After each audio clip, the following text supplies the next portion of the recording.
দর্শক ইতিমধ্যে জেনেছেন আজ সারাদিন ব্যাপী চলছে জাহাঙ্গীরনগর বিশ্ববিদ্যালয়ের কেন্দ্রীয় ছাত্র সংসদ নির্বাচন জাকসু। এই জাকসু নির্বাচনকে নিয়ে কিন্তু সকাল থেকেই নানা উত্তেজনার খবর আমরা পেয়েছিলাম। বিভিন্ন হলে সেই উত্তেজনা কিন্তু ছড়িয়েছিল, কয়েকটি কেন্দ্রে ভোট গ্রহণও কিছুক্ষণের জন্য বন্ধ ছিল।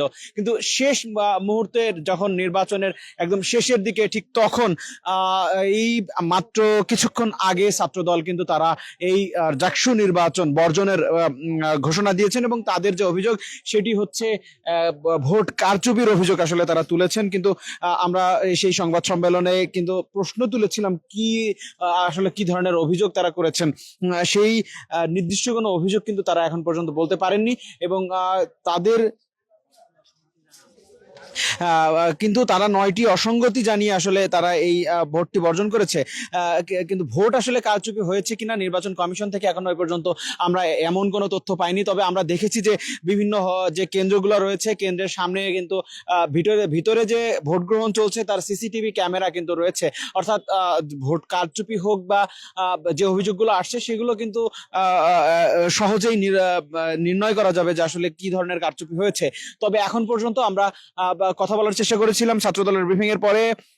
শিবির সমর্থিত যে প্যানেল রয়েছে সেই প্যানেলের জিএস পদপ্রার্থী মাজহারুল ইসলাম তিনি কিন্তু বলেছেন জাহাঙ্গীরনগর বিশ্ববিদ্যালয় শিক্ষার্থীদের ঐক্যবদ্ধ থাকার তিনি ডাক দিয়েছেন এবং এই যে জাকসু নির্বাচন সেই নির্বাচনে ছাত্রদল যে তাদের বয়কট করলেন ঠিক মাত্র 2 ঘন্টা কম সময় বাকি, ঠিক এই সময়ে আসলে তাদের যে বয়কট সেই বয়কটের নির্বাচনের প্রভাব পড়বে কিনা আসলে সে বিষয় নিয়ে প্রশ্ন রয়েছে। আমরা যতদূর জানতে পেরেছি আমাদের কাছে যে তথ্যগুলো রয়েছে যদি একটু আপনাদেরকে জানাতে চাই, কয়েকটি হলের আসলে কত পার্সেন্ট আসলে কারা কতজন ভোট দিয়েছেন সে সংক্রান্ত কিছু তথ্য আমাদের কাছে রয়েছে।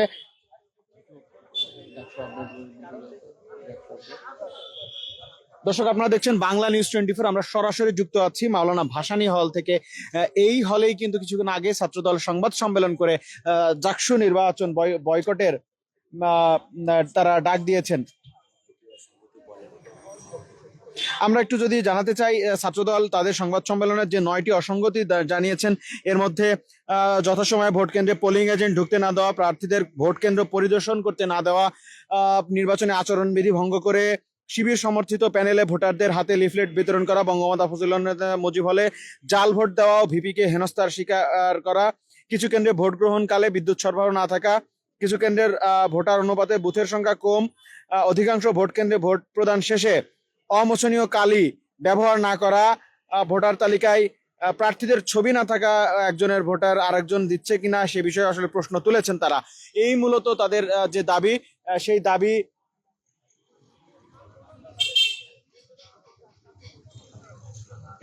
মূলত তাদের দাবি আমরা একই সাথে জানিয়ে রাখতে চাই ছাত্রদলের যিনি ভিপি প্রার্থী তিনি কিন্তু ফজিলাতুন্নেছা মুজিব হলে তিনি কিন্তু প্রবেশ করেছিলেন ঠিক 12টার নাগাদ। আসলে সে সময় সেখানে শিক্ষার্থীরা আসলে তাকে সেখানে কেন প্রবেশ করেছেন এ সংক্রান্ত তথ্য আসলে তাকে জেরা করে এবং এই পরিস্থিতিতে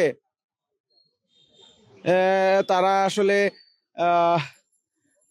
তখন তাৎক্ষণিক এই যে হলটি রয়েছে সেই হল থেকে বেরিয়ে যান। কিন্তু শিক্ষার্থীরা সেখানে ক্রমাগত কিন্তু সেখানে এর প্রতিবাদ করতে থাকে এবং সেখানে কিন্তু কিছুক্ষণ ভোট বন্ধ ছিল।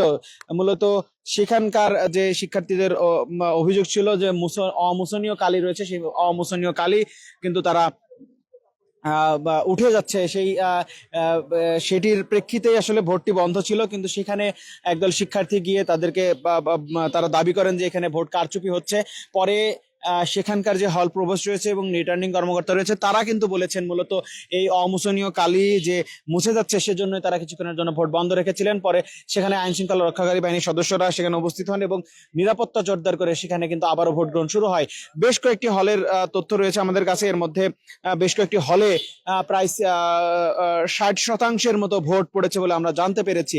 কিছুক্ষণের মধ্যেই হয়তো আরো তথ্য জানতে পারবো কতটি হলে কি পরিমাণ ভোট কাস্ট হয়েছে সেই তথ্যটাও আসলে আপনাদেরকে জানানোর চেষ্টা করবো কিছুক্ষণ পর। তবে এখন যে মূল বিষয়টি হলো, ছাত্রদল যেহেতু এই নির্বাচন বয়কট করেছে, অন্যান্য যে প্যানেলগুলো রয়েছে তাদের কি আসলে মতামত সেটি আসলে এখন জানার বিষয়।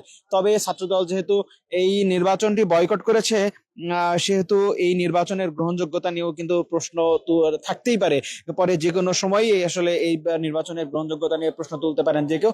তবে নির্বাচন কমিশন এখন পর্যন্ত কোনো ধরনের কথা এই বিষয়ে বলেননি। আমরাও চেষ্টা করব সে বিষয়ে আসলে তাদের সাথে থেকে তাদের মতামত নেওয়ার। এই হচ্ছে জাকসু নির্বাচনের যে আজ সারাদিন চলছে, সেই নির্বাচনের সবশেষ তথ্য আসলে আপনাদেরকে জানাচ্ছিলাম। আমি সাইমন মুবিন পল্লব, যুক্ত ছিলাম মাওলানা ভাসানী হল থেকে। পরবর্তীতে আপনাদের সাথে আবারও যুক্ত হব। সে পর্যন্ত বাংলা নিউজ 24 এর সাথেই থাকুন।